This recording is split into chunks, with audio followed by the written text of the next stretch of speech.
नमस्कार, सभी प्रबुद्ध दर्शकों का स्वागत है।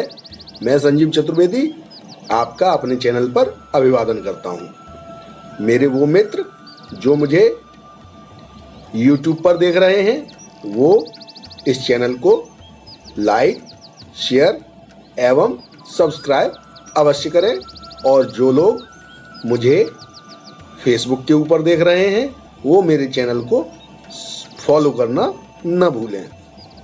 मित्रों, आज तक हमने मेष लग्न के अंतर्गत मंगल का चतुर्थ भाव तक क्या फल होता है ये बताया है, और जब वो अन्य ग्रहों के कंजक्शन में आ जाते हैं यानी युति में आ जाते हैं तो वो कैसा फल प्रदान करते हैं ये मैंने आपको अभी तक बता दिया है। आज इसी कड़ी में हम जो वार्तालाप करने वाले हैं वो मंगल के पंचम भाव के ऊपर वार्तालाप करेंगे। मंगल मेष लग्न में लग्नेश व अष्टमेश होते हैं, लेकिन लग्नेश जो ग्रह होता है उसको अष्टमेश का दोष नहीं लगता, इसलिए मंगल यहाँ पे अष्टमेश के दोष से मुक्त है।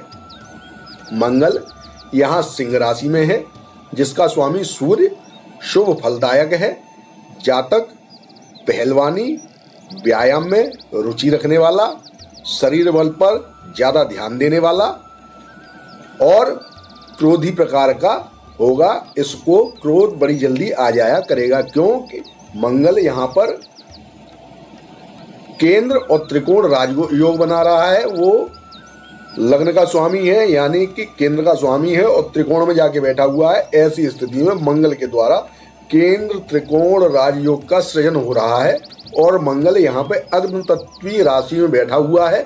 इस वजह से जातक को बात बात में क्रोध आ जाया करेगा।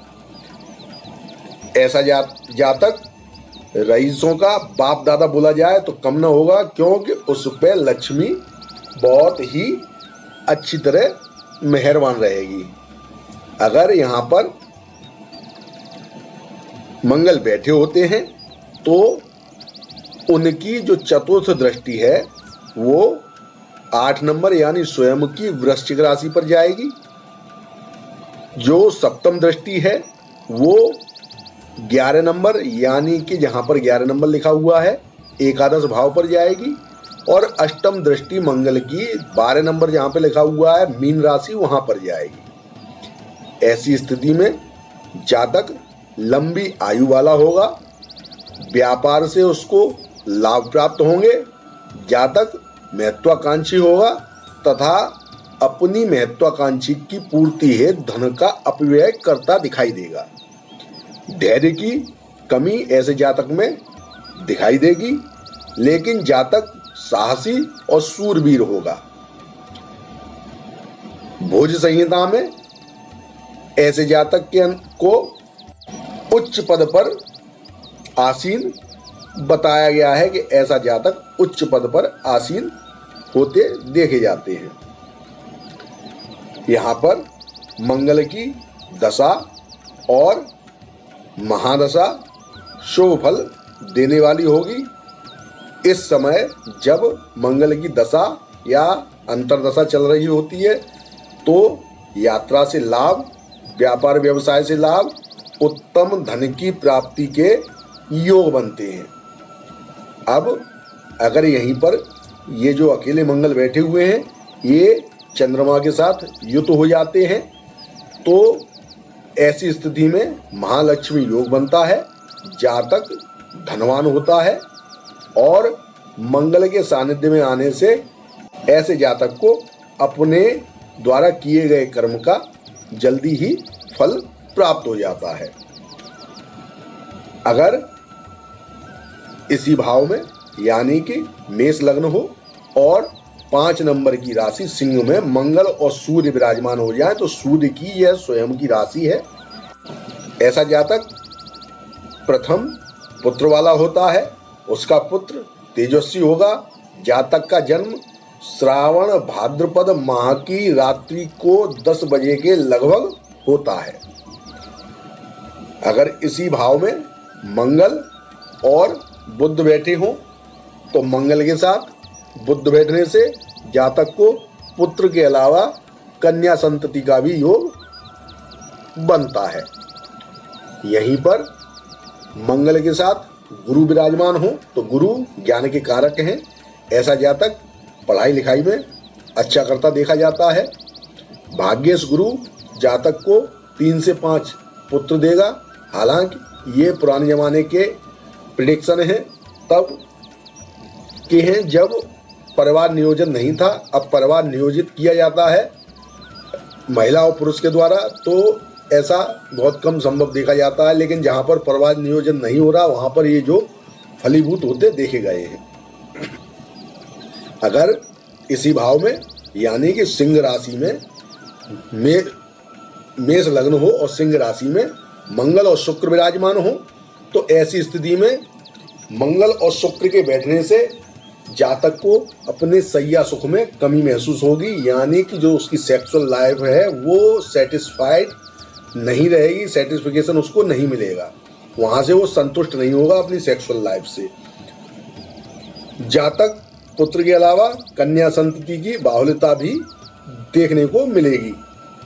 अगर इसी भाव में यानी कि मेष लग्न हो और सिंह राशि हो, उसमें मंगल विराजमान हो, साथ में शनि हो, तो शनि की ये शत्रु राशि है। मंगल के साथ बैठने से जातक को उद्योगपति बनाएंगे।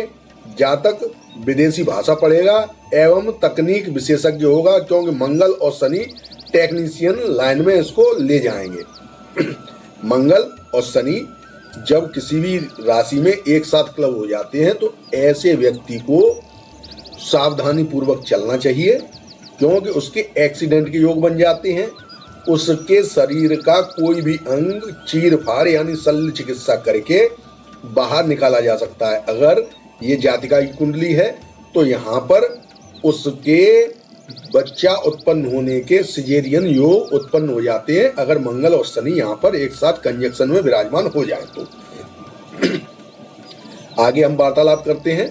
अगर मंगल के साथ 5 नंबर की राशि में राहु बैठे दिखाई दें और मेष लग्न हो तो ऐसी स्थिति में विद्या में बाधा आ जाती है।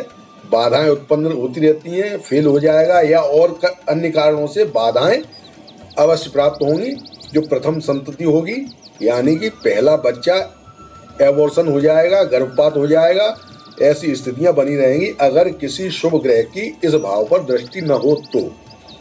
मंगल के साथ मेष लग्न हो, सिंह राशि हो, उसमें मंगल बैठे हो, साथ में केतु विराजमान हो जाए तो ऐसी स्थिति में जातक की संतति शल्य चिकित्सा से होगी। यानी कि यहाँ पर पूर्ण रूप से बल दिया गया है।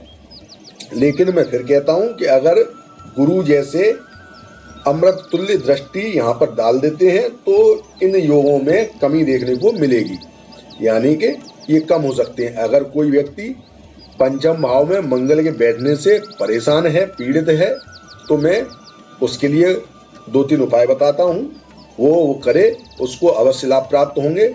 सर्वप्रथम वो नीम का वृक्ष लगावे, नीम के पौधे को रोपे और उसकी सिंचाई करे। जब तक वो वृक्ष न बन जाए तब तक उसकी सेवा करे तो उसको अवश्य लाभ होगा। रात को सिरहाने में पानी रखें, सुबह किसी गमले आदि में वो डाल दें। मंगल आपको शुभ फलदायी होंगे। अपना चरित्र और चाल चलन ठीक रखें तो आपको मंगल शुभदायी होंगे। प्रिय मित्रों, आज मैंने मंगल के मेष राशि अंतर्गत, मेष लग्न अंतर्गत पंचम भाव यानी कि सिंह राशि में बैठने का क्या फल होता है, मानव जीवन पर इसका क्या प्रभाव होता है, इसके बारे में जानकारी दी है। अगले वीडियो में लग्नेश मंगल का 6वें भाव में कैसा फल रहेगा इसके ऊपर हम चर्चा करेंगे।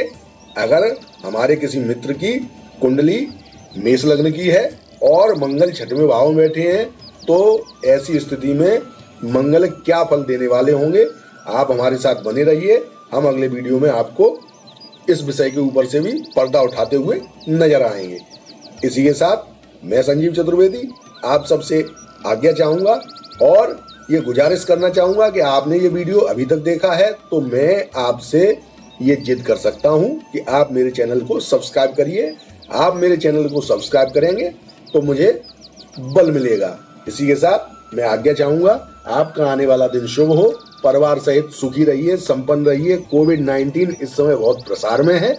आप सरकार द्वारा दी जा रही सारी गाइडलाइनों का पालन करिए और स्वस्थ रहिए। अपने परिवार का ध्यान रखिए, अपना ध्यान रखिए। इसी के साथ मुझे आज्ञा दीजिए। नमस्कार, जय सिया राम।